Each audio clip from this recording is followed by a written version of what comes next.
প্রিয় শিক্ষার্থী বন্ধুরা, তোমরা তোমাদের শিক্ষার সমস্ত তথ্য জানতে এবং সকল সমস্যার সমাধান জানতে এখনই জয়েন করো আমাদের ফেসবুক গ্রুপে। ফেসবুক গ্রুপের লিংক দেওয়া আছে ডিসক্রিপশন বক্সে। আসসালামু আলাইকুম, সবাইকে স্বাগতম ওয়াইসপন একাডেমিতে। আজকে আমরা দেখব অষ্টম শ্রেণীর স্বাস্থ্য সুরক্ষা চ্যাপ্টার নাম্বার 4-এর পৃষ্ঠা নাম্বার 63 এর ছকের সমাধান। ছকটি করার আগে চলো আমাদের বইয়ের কিছু পড়া পড়ে আসি।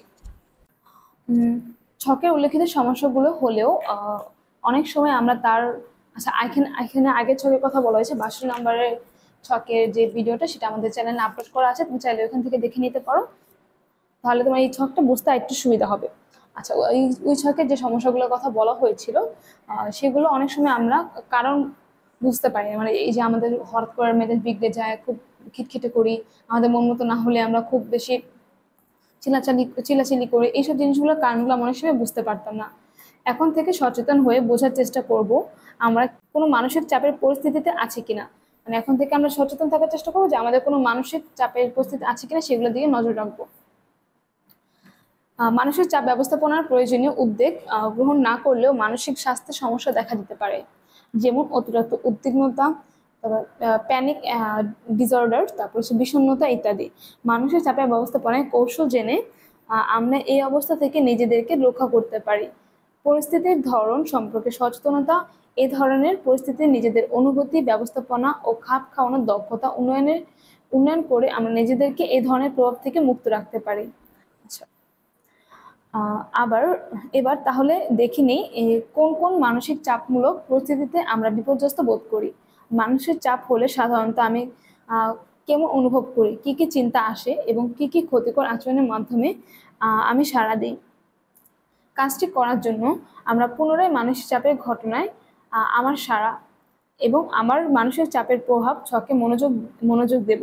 এমন পরিস্থিতিতে আমাদের অনেক অনুভূতি, চিন্তা, আচরণের পুনরাবৃত্তি হয়ে থাকে, আবার সমস্যার সমাধানও করে না। আমার ক্ষেত্রে এগুলো কি তা খুঁজে বের করি। এছাড়াও কোনো পরিস্থিতি যদি এই ধরনের আচরণ করে থাকি, কোন পরিস্থিতিতে যদি এই ধরনের আচরণ করে থাকি, তাও মানসিক চাপের পরিস্থিতিতে আমার নেতিবাচক আচরণ ছকটি লিখি। আচ্ছা, মানসিক চাপের পরিস্থিতিতে আমার যে নেতিবাচক যে আচরণগুলো সেগুলো এখানে লিখতে হবে। চলো দেখে ফিরি কিভাবে লিখতে হবে।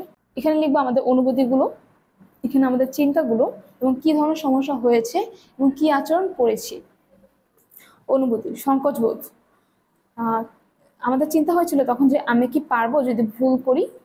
আর তখন কি সমস্যা হয়েছিল, আত্মবিশ্বাস কমে গিয়েছিল, আর কি নিজের মধ্যে হীনমন্যতা সৃষ্টি হয়েছিল। কি আচরণ করি, হতাশা হয়ে পড়ি এবং যে কোনো প্রতিযোগিতায় অনীহা প্রকাশ করি। কোনো একটা প্রতিযোগিতা শুরুর ক্ষেত্রে আমার অনুভূতি ছিল সংকোচ বোধ, আর তখনই আমার মাথায় চিন্তা আসলো যে আমি কি আদতে করতে পারবো, যদি ভুল হয়ে যায় কোনো, তখন যদি আমার কোনো মানে আমার যে সহপাঠীরা তারা যদি হাসাহাসি করে, এই ধরনের চিন্তা ভাবনা মাথায় ঘুরঘুর করছিল। আর কি ধরনের মানে আমাদের সমস্যা হচ্ছিল হচ্ছে কি আত্মবিশ্বাস, যখনই আমার মাথায় এইসব চিন্তাগুলো আসলো তখনই আমার আত্মবিশ্বাস কমে গেল এবং নিজের মধ্যে একটা হীনমন্যতা সৃষ্টি হয়েছিল। লজ্জা, কোন পরিস্থিতিতে আমি লজ্জা পেয়েছিলাম, যখন লজ্জা পেয়েছিলাম তখন আমার মাথায় চিন্তা এসেছিল যদি সবাই হাসে, যদি অপমানিত হই। এবং কি সমস্যা হয়েছিল তখন, মনের মধ্যে ভয়ের সৃষ্টি হয়, নিজেকে গুটিয়ে নিতে চাই।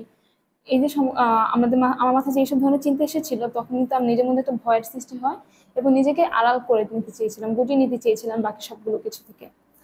আচ্ছা, আচরণ কি করেছিলাম, আচ্ছা এখানে বানান ভুল আছে, কোনো প্রতিযোগিতা কিংবা শারীরিক অনুষ্ঠানে অংশগ্রহণ করিনি।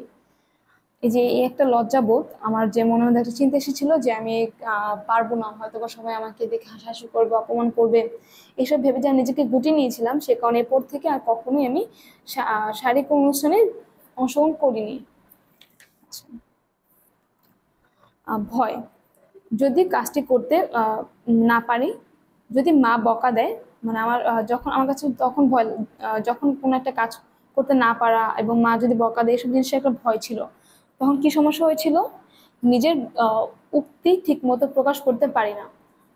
আর তখন কি আচরণ করেছিলাম, চুপচাপ থাকি, জড়তা কাজ করে নিজের মধ্যে, খুব যখন চুপচাপ থাকি জড়তা কাজ করে তখন কোনো একটা বিষয়ে যখন আমি একটা ভয় পেয়ে যাই তখন তার কাজটি করতে পারি না। তখন মনের মধ্যে আসে যে যদি কোনো একটা কাজ না করার কারণে আম্মু যদি বকা দেয়, এই কাজটা যদি ভুল হয়ে যায়, আর নিজের অস্তিত্ব ঠিক মতো প্রকাশ করতে না পারে, এইসব জিনিস নিয়ে আর কি তার মধ্যে ভয় কাজ করছিল। আচ্ছা, রাগ। কারো রাগ হলে তার বাবা মার কাছ থেকে তার বাবা মার কাছে বিচার দিব। কারো ওপর যদি রাগ হই তাহলে তার বাবা মার কাছে বিচার দিব। এইসব ধরনের দ্বিতীয় চিন্তা আসে যে তার সাথে কথা বলা বন্ধ করে দিব।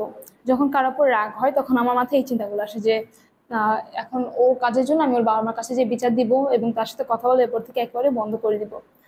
আর সমস্যা হয়েছিল কি, শরীরে অত্যন্ত ঘাম হয়, খুবই বিরক্ত বোধ হয়। যখন আমার রাগ হয় তখন আমার অত্যন্ত ঘাম হয় এবং খুবই বিরক্ত বোধ হয়। এক্ষেত্রে আমি কি আচরণ করেছিলাম?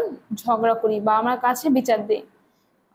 যখন আমি ঝগড়া করি তারপরে আমি কি করেছিলাম, আচরণটা আমার কি ছিল, যে ঝগড়া করেছিলাম বাবার কাছে বিচার দিয়েছিলাম। আচ্ছা, এটা ছিল হচ্ছে কি মানসিক চাপে আমার নিজের নেতিবাচক যে আচরণগুলো সেগুলো, আমার যে নেগেটিভ আচরণগুলো সেগুলো।